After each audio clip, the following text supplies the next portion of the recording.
Hi friends, ಎಲ್ಲರಿಗೂ ನಮಸ್ಕಾರ. ಇವತ್ತಿನ ವಿಡಿಯೋದಲ್ಲಿ ಚಕ್ಲಿ ರೆಸಿಪಿನ ಮಾಡಿ ತೋರಿಸ್ತೀನಿ. ಹುರಿದ ಅಕ್ಕಿಯಲ್ಲಿ ಚಕ್ಲಿನ ಯಾವ ರೀತಿ ಮಾಡ್ಕೊಳ್ಳೋದು ಅಂತ ಈ ವಿಡಿಯೋದಲ್ಲಿ ನೋಡಿಕೊಂಡು ಒಂದು ಸಲ ಟ್ರೈ ಮಾಡಿ. ತುಂಬಾ ಗರಿ ಗರಿಯಾಗಿ ಮತ್ತು ರುಚಿ ಕೂಡ ತುಂಬಾ ಚೆನ್ನಾಗಿರುತ್ತೆ.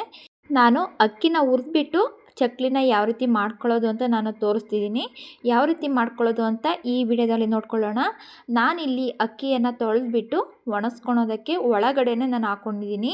ನಾವು ಬಿಸಿಲಿಗೆ ಹಾಕ್ಕೊಳ್ಬಾರ್ದು, ಒಳಗಡೆನೆ 2 ದಿನದಿಂದ 3 ದಿನದವರೆಗೂ ಚೆನ್ನಾಗಿ ಅಕ್ಕಿಯನ್ನು ಒಣಗಿಸ್ಕೊಳ್ಬೇಕು.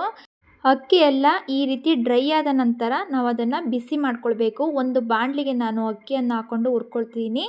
ನಾನಿಲ್ಲಿ ಖಾರಕ್ಕೆ ಒಣಮೆಣ್ಸಿನ್ಕಾಯನ್ನು ಹಾಕ್ಕೊಳ್ತಿದ್ದೀನಿ. ಒಣಮೆಣ್ಸಿನ್ಕಾಯನ್ನು ಹಾಕ್ಕೊಂಡು ನಾವು ಅದನ್ನು ಹುರ್ಕೊಳ್ಳೋಣ. ನಾವು ಅಕ್ಕಿ ನೆನೆಸಿ ಮಾಡ್ಕೊಳ್ಳೋದ್ರಿಂದ ಚಕ್ಲಿ ತುಂಬಾ ಸಾಫ್ಟಾಗಿ ಬರುತ್ತೆ. ಅರ್ಧ ಕಪ್ ಆಗೋಷ್ಟು ಮೆಣಸನ್ನು ಹಾಕ್ಕೊಳ್ತಿದ್ದೀನಿ.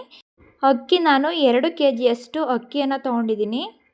1 ಪಾವ್ ಆಗೋಷ್ಟು ಹುರಿಗಡಲೆನ ತೊಗೊಳ್ಬೇಕು.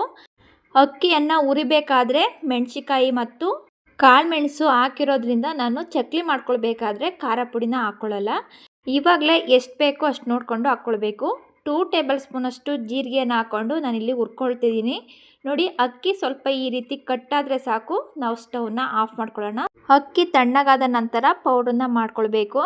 ನಾನಿಲ್ಲಿ ಮಿಲ್ಗೆ ಕೊಟ್ಬಿಟ್ಟು ಅಕ್ಕಿ ಹಿಟ್ಟನ್ನ ನಾನು ಮಾಡಿಸ್ಕೊಂಡಿದ್ದೀನಿ. ಒಂದು ಕುಕ್ಕರ್ಗೆ 1 ಗ್ಲಾಸಷ್ಟು ಉದ್ದಿನಬೇಳೆನ ಹಾಕ್ಕೊಳ್ತೀನಿ ಚಿಕ್ಕ ಗ್ಲಾಸಲ್ಲಿ. ಅದೇ ಗ್ಲಾಸ್ ಅಳತೆಯಲ್ಲಿ ಅರ್ಧ ಗ್ಲಾಸಷ್ಟು ಹೆಸರು ಬೇಳೆನ ಹಾಕ್ಕೊಂಡು ನಾವೀಗ ವಾಶ್ ಮಾಡ್ಕೊಳ್ಬೇಕು. ಕುಕ್ಕರ್ಗೆ ಇಟ್ಬಿಟ್ಟು ಒಂದು 3ರಿಂದ 4 ವಿಷಲ್ನ ನಾವು ಹಾಕಿಸ್ಕೊಳ್ಳೋಣ. ಫುಲ್ಲು ಮೆತ್ತಗಾಗೋವರೆಗೂ ನಾವು ಬೇಯಿಸ್ಕೊಳ್ಬೇಕು. ಈ ರೀತಿ ಒಂದು ಸಲ ನಾವು ಮಿಕ್ಸಿಯಲ್ಲಿ ಗ್ರೈಂಡ್ ಮಾಡಿಕೊಂಡು ನಾನು ತಗೊಳ್ತಿದ್ದೀನಿ. ನಾನಿಲ್ಲಿ 1 kgಯಷ್ಟು ಅಕ್ಕಿ ಹಿಟ್ಟನ್ನು ತಗೊಳ್ತೀನಿ. ಚಕ್ಲಿ ಹಿಟ್ಟು ನಾನಿಲ್ಲಿ 2 kg ಮಾಡಿಸಿದ್ದೆ. ಅದರಲ್ಲಿ 1 kgಯಷ್ಟು ಮಾತ್ರ ನಾನು ತಗೊಳ್ತಿದ್ದೀನಿ. 1/4 ಟೇಬಲ್ ಸ್ಪೂನಷ್ಟು ಉಪ್ಪನ್ನು ಹಾಕ್ಕೊಳ್ತಿದ್ದೀನಿ. 1 ಟೇಬಲ್ ಸ್ಪೂನಷ್ಟು ಜೀರಿಗೆ, 2 ಟೇಬಲ್ ಸ್ಪೂನಷ್ಟು ಬಿಳಿ ಪುಟ್ಟೆಳ್ಳನ್ನ ಹಾಕ್ಕೊಳ್ತಿದ್ದೀನಿ. ಈಗ ನಾವು ಮಿಕ್ಸ್ ಮಾಡ್ಕೊಳ್ಬೇಕು. ನಾನು ಮೊದಲೇ ಮೆಣಸಿನ್ಕಾಯಿ ಹಾಕಿರೋದ್ರಿಂದ ನಾನಿಲ್ಲಿ ಖಾರ ಪುಡಿಯನ್ನು ಯೂಸ್ ಮಾಡ್ತಿಲ್ಲ. ಸ್ಟವ್ ಆನ್ ಮಾಡಿಕೊಂಡು ಒಂದು ಬಾಣಲಿನ ಇಟ್ಕೊಂಡಿದ್ದೀನಿ.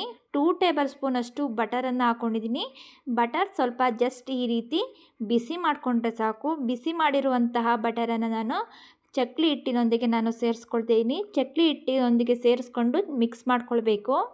ಉದ್ದಿನಬೇಳೆ ಮತ್ತು ಹೆಸರು ಬೇಳೆಯನ್ನು 1 kg ಚಕ್ಲಿ ಹಿಟ್ಟಿಗೆ ಅಷ್ಟು ಹಾಕ್ಕೊಂಡ್ರೆ ಸಾಕು. ನೋಡಿ, ಈಗ ನಾವು ಚೆನ್ನಾಗಿ ಮಿಕ್ಸ್ ಮಾಡ್ಕೊಳ್ಬೇಕು. ಮಿಕ್ಸ್ ಮಾಡಿದ ನಂತರ ಒಂದು ಸಲ ಈ ರೀತಿ ಉಂಡೆ ಕಟ್ಟಿದ್ರೆ ನೋಡಿ ಬೆಣ್ಣೆ ಮೆಜರ್ಮೆಂಟು ಕರೆಕ್ಟಾಗಿದೆ ಅಂತ. ಬೆಣ್ಣೆ ಅಥವಾ ತುಪ್ಪ ಇಲ್ಲಾಂದರೆ ಎಣ್ಣೆನಾರು ನಾವು ಯೂಸ್ ಮಾಡ್ಕೊಳ್ಬೋದು. ಗ್ರೈಂಡ್ ಮಾಡ್ಕೊಂಡಿರುವಂತಹ ಉದ್ದಿನಬೇಳೆ ಮತ್ತು ಹೆಸರುಬೇಳೆ ಪೇಸ್ಟನ್ನು ಹಾಕ್ಕೊಂಡು ಮಿಕ್ಸ್ ಮಾಡ್ಕೊಳ್ಳೋಣ. ಚಕ್ಲಿ ಹಿಟ್ಟಿನೊಂದಿಗೆ ನೀಟಾಗಿ ನಾವು ಮಿಕ್ಸ್ ಮಾಡ್ಕೊಳ್ಬೇಕು. ಮಿಕ್ಸ್ ಮಾಡಿದ ನಂತರ ಈಗ ಬಿಸಿ ನೀರಲ್ಲಿ ನಾನು ಮಿಕ್ಸ್ ಮಾಡ್ಕೊಳ್ತಿದ್ದೀನಿ. ಒಂದೇ ಸಲ ಚಕ್ಲಿ ಹಿಟ್ಟನ್ನು ಮಿಕ್ಸ್ ಮಾಡ್ಕೊಳ್ಬಾರ್ದು. ನಮಗೆ ಎಷ್ಟು ಮಾಡ್ಕೊತೀವೋ ಅಷ್ಟು ಸ್ವಲ್ಪನೇ ನಾವು ನೀರು ಹಾಕ್ಕೊಂಡು ಮಿಕ್ಸ್ ಮಾಡ್ಕೊಳ್ಬೇಕು. ಸ್ವಲ್ಪ ಬೆಚ್ಚಗಿರುವಂತಹ ನೀರನ್ನು ನಾನು ತೊಗೊಂಡಿದ್ದೀನಿ. ಚಕ್ಲಿ ಹಿಟ್ಟನ್ನು ಒಂದೇ ಸಲ ಮಿಕ್ಸ್ ಮಾಡಿಕೊಂಡ್ರೆ ಅದು ನೆಂದುಬಿಡುತ್ತೆ. ಅದರಿಂದ ನಾವು ಸ್ವಲ್ಪನೇ ಈ ರೀತಿ ಮಿಕ್ಸ್ ಮಾಡಿಕೊಂಡು ಬೇಯಿಸ್ಕೊಳ್ಳೋಣ. ನೋಡಿ, ಈ ರೀತಿ ಸಾಫ್ಟ್ ಆಗೋ ರೀತಿ ನಾವು ಮಾಡ್ಕೊಳ್ಬೇಕು ಹಿಟ್ಟನ್ನು. ನೋಡಿ, ಸ್ವಲ್ಪನೂ ಗಂಟಿರಬಾರ್ದು. ಆ ರೀತಿ ನಾವು ಮುಟ್ಟಿದ್ರೆ ಬೆಣ್ಣೆ ಥರ ಇರಬೇಕು ಹಿಟ್ಟು. ಆ ರೀತಿ ನಾವು ನಾದ್ಕೊಳ್ಬೇಕು. ನೋಡಿ, ಹಿಟ್ಟು ಈಗ ಚೆನ್ನಾಗಿ ನಾನು ನಾದ್ಕೊಂಡಿದ್ದೀನಿ. ನಾವು ಈಗ ಚಕ್ಲಿ ಹೋಳಿಗೆ ಎಷ್ಟು ಬೇಕೋ ಅಷ್ಟು ಹಿಟ್ಟನ್ನು ನಾನು ತಗೊಳ್ತಿದ್ದೀನಿ. ನೋಡಿ, ಈ ರೀತಿ ರೆಡಿ ಮಾಡಿಕೊಂಡು ಇಟ್ಕೊಳ್ಬೇಕು. ಚಕ್ಲಿ ಹೋಳಿಗೆ ತುಪ್ಪ ಅಥವಾ ಎಣ್ಣೆಯನ್ನು ಸವರ್ಕೊಳ್ಳೋಣ. ಸವರ್ಕೊಂಡು ಈಗ ನಾವು ಹಾಕ್ಕೊಂಡು ಒತ್ಕೊಳ್ಬೇಕು. ಚಕ್ಲಿ ಹಿಟ್ಟನ್ನು ಹಾಕ್ಕೊಂಡು ಈಗ ಮುಚ್ಚಳವ ಕ್ಲೋಸ್ ಮಾಡ್ಕೊಳ್ಳೋಣ. ನಾವು ಚೆನ್ನಾಗಿ ಅದನ್ನು ಟೈಟ್ ಮಾಡಿಕೊಂಡು ಒಂದು ಪ್ಲೇಟ್ ಅಥವಾ ತಟ್ಟೆ ಮೇಲೆ ಚಕ್ಲಿನ ಒತ್ಕೊಳ್ಳೋಣ. ನಮಗೆ ಚಿಕ್ಕದಾಗಾದರೂ ಮಾಡ್ಕೊಳ್ಬೋದು, ಇಲ್ಲ ದೊಡ್ಡ ಸೈಜಾಗಾದ್ರೂ ನಾವು ಮಾಡ್ಕೊಳ್ಬೋದು. ಈ ರೀತಿ ಚಕ್ಲಿನ ಒತ್ಕೊಂಡು ರೆಡಿ ಮಾಡ್ಕೊಳ್ಳೋಣ. ಸ್ಟವ್ ಆನ್ ಮಾಡಿಕೊಂಡು ಎಣ್ಣೆನ ನಾನು ಬಿಸಿ ಮಾಡ್ಕೊಳ್ಳೋದಕ್ಕೆ ಇಟ್ಕೊಂಡಿದ್ದೀನಿ. ಬಿಸಿ ಮಾಡ್ಕೊಳ್ಳೋದಕ್ಕೆ ಇಟ್ಕೊಂಡು ಚಕ್ಲಿನ ಒತ್ಕೊಳ್ಬೇಕು. ನೋಡಿ, ಈ ರೀತಿ ನಾನು ಚಕ್ಲಿನ ರೆಡಿ ಮಾಡಿಕೊಂಡು ಇಟ್ಕೊಂಡಿದ್ದೀನಿ. ಈಗ ಎಣ್ಣೆ ಬಿಸಿಯಾಗಿದೆ ಇಲ್ವೋ ಅಂತ ನೋಡೋಣ. ಈಗ ಎಣ್ಣೆ ಬಿಸಿಯಾಗಿದೆ. ಒಂದೊಂದೇ ಚಕ್ಲಿಯನ್ನು ನಾವು ಈ ರೀತಿ ಹಾಕ್ಕೊಳ್ಬೇಕು. ದೂರದಲ್ಲಿ ಈ ರೀತಿ ಹಾಕ್ಕೊಳ್ಳೋಣ. ನೋಡಿ, ಚಕ್ಲಿ ಹಾಕಿದ ತಕ್ಷಣ ಈ ರೀತಿ ನೊರೆ ಬರುತ್ತೆ. ಆ ನೊರೆ ಎಲ್ಲ ಕಮ್ಮಿ ಆಗಬೇಕು. ಕಮ್ಮಿ ಆದ ನಂತರ ನಾವು ಚಕ್ಲಿಯನ್ನು ತಿರುಗಿಸ್ಕೊಂಡು ಹಾಕ್ಕೊಳ್ಳೋಣ. ಚಕ್ಲಿ ಹಾಕಿದ ತಕ್ಷಣ ಅದನ್ನು ನಾವೇನಾದ್ರು ತಿರ್ಗಿಸ್ಕೊಳಕ್ಕೆ ಹೋಗ್ಬಿಟ್ರೆ ಅವು ಕಟ್ಟಾಗಿಬಿಡುತ್ತೆ. ಈ ರೀತಿ ನೊರೆ ಅಂಶ ಕಮ್ಮಿ ಆದ ನಂತರ ನಾವು ತಿರ್ಗಿಸ್ಕೊಳ್ಬೇಕು. ನೋಡಿ, ಈಗ ಚಕ್ಲಿ ಬೆಂದಿದೆ. ಎಣ್ಣೆನೆಲ್ಲ ಸೋಸ್ಕೊಂಡು ಈಗ ನಾವು ತೆಗಿಯೋಣ. ಇದೇ ಹಿಟ್ಟಲ್ಲಿ ಕೋಡ್ಬಳೆನೂ ಸಹ ಮಾಡ್ಕೊಳ್ಬೋದು. ಕೋಡ್ಬಳೆನ ಮಾಡ್ಕೊಳ್ಬೇಕಾದ್ರೆ ಈ ಹಿಟ್ಟಿನೊಂದಿಗೆ ತೆಂಗಿನಕಾಯಿ ತುರಿನ ನಾವು ಗ್ರೈಂಡ್ ಮಾಡಿಕೊಂಡು ಹಾಕ್ಕೊಳ್ಳೋದ್ರಿಂದ ಟೇಸ್ಟು ತುಂಬಾ ಚೆನ್ನಾಗಿರುತ್ತೆ. ಕ್ರಿಸ್ಪಿಯಾಗಿ ತುಂಬಾ ಚೆನ್ನಾಗಿ ಬರುತ್ತೆ.